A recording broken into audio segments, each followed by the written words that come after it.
خبروں کے سلسلے کو آگے بڑھاتے ہیں۔ پاک فوج، ایف سی بلوچستان اور پولیس کا مشترکہ آپریشن شعبان جاری۔ تازہ کارروائیوں میں مزید 8 خارجیوں کو ٹھکانے لگا دیا گیا۔ آپریشن شعبان میں ہلاک دہشت گردوں کی مجموعی تعداد 79 ہو گئی۔ 5 جولائی سے اب تک آپریشن شعبان اور دیگر انٹیلیجنس بیسڈ آپریشن میں 117 خارجی دہشت گرد مارے جا چکے۔ سیکورٹی فورسز کی کارروائیوں میں خارجی اپنی کمین گاہیں چھوڑ کر بھاگنے پر مجبور ہو گئے۔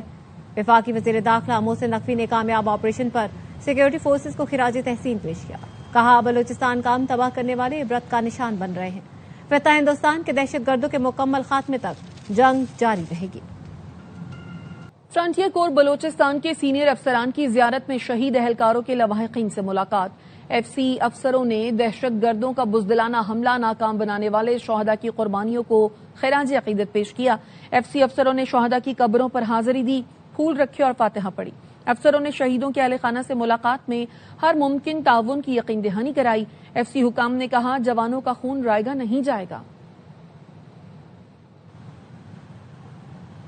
خوزدار کے علاقے زیدی میں جامع شہادت نوش کرنے والے سپاہی تحسین کو قوم کا سلام۔ سپاہی تحسین 10 جولائی کو پولیس اسٹیشن حملے کو بہادری سے پسپا کرتے ہوئے شدید زخمی ہوئے۔ زخموں کی تاب نہ لاتے ہوئے جامع شہادت نوش کیا۔ شہید سپاہی کی نماز جنازہ آبائی علاقے میں ادا کی گئی۔ نماز جنازہ میں سپاہی تحسین شہید کے والد نے پاکستان زندہ باد اور پاک فوج زندہ باد کے فلک شگاف نعرے لگائے۔ جنازے پر ننھے بیٹے کی آواز سے ہر پاکستانی کی آنکھ کو نم کر دیا۔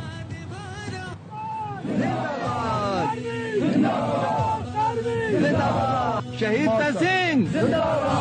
خیبر پختونخوا کے ضلع ٹانک میں سڑک کنارے نیست بم دھماکے میں اے ایس آئی اور کانسٹیبل شہید، 2 اہلکار زخمی ہو گئے۔ واقعہ جنڈولا روڈ پر مشا جان بنگلے کے قریب پیش آیا۔ سڑک کنارے نیست بارودی مواد کے دھماکے میں پولیس کی بختر بند گاڑی نشانہ بن گئی۔ پولیس ذرائع کا کہنا ہے بختر بند گاڑی معمول کے گشت پر تھی۔ تھانہ شہید مرید اکبر کی حدود میں سڑک کنارے نیست دھماکہ خیز مواد پھٹ گیا، جس سے اے پی سی کو شدید نقصان پہنچا اور اس میں سوار اے ایس آئی فرید اللہ اور کانسٹیبل اختر زمان موقع پر شہید ہو گئے۔ ایک کانسٹیبل اور گاڑی کا ڈرائیور زخمی ہوا۔ وفاقی آئینی عدالت نے مونال ریسٹورانٹ گرانے کا فیصلہ کالعدم قرار دے دیا۔ سی ڈی اے اور میٹروپولیٹن سٹی کی اپیلیں منظور، حکم امتناع بھی ختم کر دیا۔ ٹرائل کورٹس کو جلد از جلد مقدمات کے فیصلوں کی ہدایت۔ آئینی عدالت نے کہا ملکیت کا فیصلہ ٹرائل کورٹس بغیر عدالتی آبزرویشن سے متاثر ہوئے کریں گے۔ انتظامی معاملات کا فیصلہ ریگولیٹری باڈیز کریں گی۔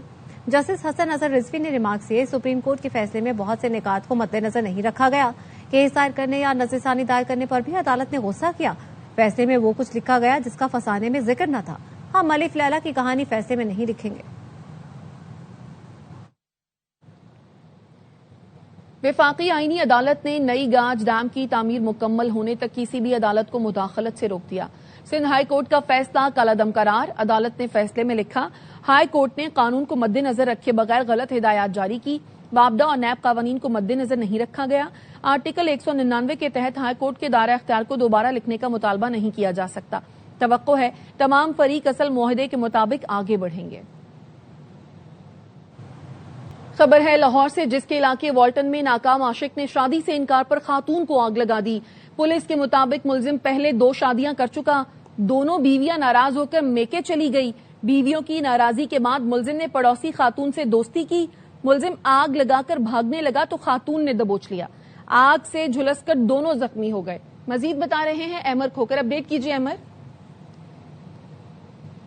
جی بالکل، یہ واقعہ ہے لاہور کے علاقے کے تھانہ والٹن کی حدود کا، جہاں پر ملزم نے جو ہے وہ خاتون کو آگ لگا دی۔ ملزم خالد نے جو ہے وہ کر رکھی تھی اور اس کی دونوں جو بیویاں ہیں وہ پہلے ہی ناراض ہو کے اپنے گھر جا چکی تھی۔ پھر اس کے بعد ملزم خالد نے جو ہے اپنے ہی ہمسائی خاتون کے ساتھ دوستی کی اور اس کو شادی کی جو ہے وہ آفر کرتا رہا۔ شادی سے انکار پر خاتون کی جانب سے جو ہے وہ ملزم طیش میں آ گیا اور ملزم نے خاتون کو جو ہے پیٹرول چھڑک کر آگ لگا دی، جس کے باعث وہ جھلس گئی۔ جیسے ہی خاتون کو آگ لگی، اسی حالت میں جو خاتون ہے اس نے اسی ملزم خالد کو، جو کہ وہاں سے آگ لگا کر بھاگنے کی کوشش کر رہا تھا، اس کو دبوچ لیا۔ تاہم اس آگ کی زد میں وہ ملزم جو ہے خالد وہ بھی آ گیا، جس کے باعث دونوں ہی شدید زخمی ہو گئے اور شادی سے انکار پر جو ہے یہ واقعہ پیش آیا. دونوں کو زخمی حالت میں منتقل کر دیا گیا جنا ہاسپٹل میں. اس واقعے کے حوالے سے پھر 15 کی کال بھی کی گئی. جب خاتون کو آگ لگی تو پولیس موقع پر پہنچی, ایس پی کینٹ بھی پہنچے اور جو ایس ایچ او والٹن ہیں اسد وہ بھی پہنچے. پھر اس کے بعد وہ ہاسپٹل بھی ہے. اب جو خاتون ہے متاثرہ خاتون, اس کے بیانات جو ہیں وہ بھی قلم بند کر دیے گئے ہیں اور پولیس کا کہنا ہے کہ اس حوالے سے باقاعدہ طور پر خاتون جو ہے متاثرہ ان کی درخواست پر مقدمہ درج کیا جائے گا.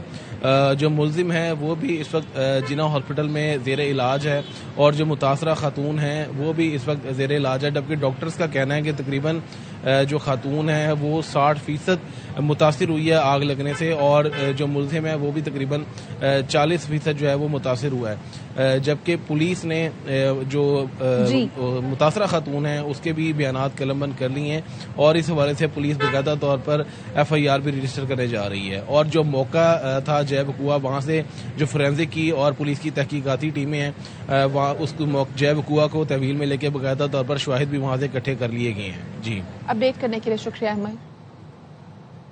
کراچی میں والیگا اسپتال سے HIV کے پھیلاؤ پر اعلیٰ سطح کا اجلاس. وزیر اعلیٰ سندھ مراد علی شاہ کا زیرو ٹالرنس پالیسی اپنانے کا اعلان. کہا صحت کی سہولتوں کی فراہمی میں کسی قسم کی غفلت برداشت نہیں کی جائے گی. جہاں بھی بد انتظامی ثابت ہوئی وہاں مکمل احتساب کیا جائے گا. بچے ہمارا مستقبل ہیں, ان کی زندگیاں انتہائی قیمتی ہیں. انہوں نے متاثرہ بچوں کو بہترین علاج کی سہولت بغیر کسی مالی بوجھ کے فراہم کرنے کی ہدایت کی.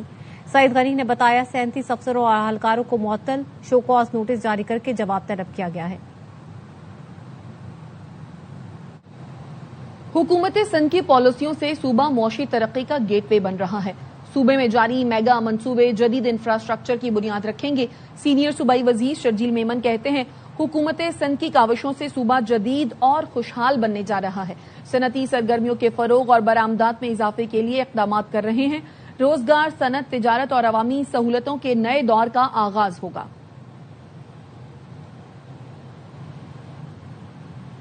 جب بھی کراچی سے واپس آتا ہوں فزیو تھراپی کرانا پڑتی ہے. مسلم لیگ نون کے سینیٹر عابد شیر علی کی ARY نیوز کو انٹرویو میں کہا کراچی کی کوئی ایسی سڑک بتا دے جہاں جمپ نہ ہو. کراچی میں پینے کا پانی ہے نہ نہانے کا. بانی PTI اپنے کیے کی سزا بھگت رہے ہیں. میاں صاحب بہت ایکٹیو ہے, کرکٹ میچ کھیل کر دیکھ لیں. پانی تیرا پانی میری زمین تیری زمین, اس روش سے اب وہ پالیٹکس نہیں رہی. پاکستان کی بہتری کے لیے جو چیز ہے وہ بننی چاہیے. آپ کو بتائیں تو صحیح کیا کنٹروورسی ہے. کراچی میں نہ پینے کا پانی نہ نہانے کا پانی, ٹینکر مافیا ہے وہاں پہ. میں کراچی جاتا ہوں 2-3 مرتبہ میں نے آگے اپنی پھر وہ فزیو تھراپی کرائی ہے. کوئی ایسی سڑک بتا دیں جس پہ جمپ نہیں ہے. ہماری پورٹس کراچی کے اندر ہے اور کراچی میں پینے کا پانی نہیں, کراچی میں نہانے کا پانی نہیں. وہ اپنے کیے کی سزا بھگت رہا ہے. ہم نے کوئی پولیٹیکل موٹیویٹڈ کیسز نہیں بنائے اس کے اوپر. میں بھی اپنی بیٹیوں والا ہوں. میں کسی نے عدت میں نکاح کیا نہیں کیا, اللہ جانے. PTI کا رول کیا ہے, لوگوں سے ووٹ لے کر آئے ہیں اس لیے لے کر آئے. سیاست کر دو پھر ہمت بھی پیدا کرو. مجھے تو اس کا پتا کہ کتنا بہادر ہے, کس طرح وہ میاں والی کی جیل سے بھاگا تھا, کس طرح ہمیں سارا پتا. میں اپنے ابے والے سلچی لائی ہوا نا اتنے اٹک کے لے جی اینو کا مہینہ کٹ جائے جو کو کے دے دیں. مرغے کھانے موج نہ رہنا یہ کوئی جیل ہے. وہ جو کنے کے ایکٹیو ہوتے میاں صاحب نہ کرکٹ کا میچ کھیلنا کھیل لو. سستی روٹی نہیں بیچ سکتے. لاہور میں متحدہ نان روٹی ایسوسی ایشن نے حکومت سے روٹی کی قیمتوں میں اضافے کا مطالبہ کر دیا ہے. اس بارے میں مزید بتائیں گے نذیر بھٹی. یہ متحدہ نان بائی ایسوسی ایشن اس نے روٹی کی قیمتیں بڑھانے کا اعلان کیا ہے اور اس حوالے سے ان کا اجلاس ہوا ہے. کہ صدر ہمارے ساتھ موجود ہیں آفتاب اسلم گل صاحب, ان سے اس حوالے سے بات کرتے ہیں. جب یہ حکومت آئی انہوں نے عوام کو ریلیف دیا, آٹے کو بھی سستا کیا اور ساتھ ساتھ ہم نے روٹی کو بھی سستا کیا. اب موجودہ حالات یہ ہیں آٹے کی قیمتیں بہت زیادہ بڑھ چکی ہیں اور گیس سے روٹی پکتی ہے. اب دونوں چیزیں مہنگی ہو چکی ہیں. گیس تو ہمیں مل نہیں رہی. جب LPG استعمال کریں گے اس کی کاسٹ جو ہے وہ بھی روٹی پہ آئے گی. کم از کم 25 روپے کی روٹی اگر ہوگی تو تندور والا اپنے بچوں کا پیٹ پال سکے گا. میں پر امید ہوں کہ حکومت ہماری بات مانے گی. اس کے بعد اگر حکومت نہیں کسی طرف آتی تو پھر ہمارے پاس کوئی حل نہیں, ہم دکانیں بند کر کے بیٹھ جائیں. جن کا کہنا ہے کہ حکومت بہتر ہے کہ جو گیس کی قیمتیں ان میں کمی لائے, اس کی جو لوڈ شیڈنگ ختم کرے اور اس طرح سے آٹے کی قیمتوں میں جو ہے وہ کمی لائے تو یہ معاملہ جو ہے وہ حل ہو سکتا ہے. خواتین کی سلامتی اور تحفظ میری ریڈ لائن ہے. پنجاب میں خواتین کی حفاظت کے لیے خصوصی اقدامات کیے جا رہے ہیں. وزیر اعلیٰ پنجاب مریم نواز کا اسلامی تعاون تنظیم کی وزارتی کانفرنس برائے خواتین سے خطاب. کہا خواتین کو بااختیار بنانا ایک طبقے کی نہیں پوری قوم کی ترقی ہے. پاکستان نے اسلامی دنیا کی پہلی خاتون وزیر اعظم، اسپیکر اور وزیر اعلیٰ کو منتخب کیا. And before you, not only as the Chief Minister of Punjab, but as a proud daughter of Pakistan. We gave the Muslim world its first woman Prime Minister. Pakistan elected its first woman Speaker of the National Assembly. Punjab today has its first woman Chief Minister. The Lahore High Court today is led by its first woman Chief Justice. The safety and security of women is my red line. Governor Punjab سردار سلیم حیدر خان نے اٹک کی 2 union کاؤنسلوں رہامہ بہاتر اور ملال میں NADRA centres کا افتتاح کر دیا. Governor Punjab نے کہا چیئرمین نادرا نے 4 نادرا سینٹرز کی منظوری دی ہے.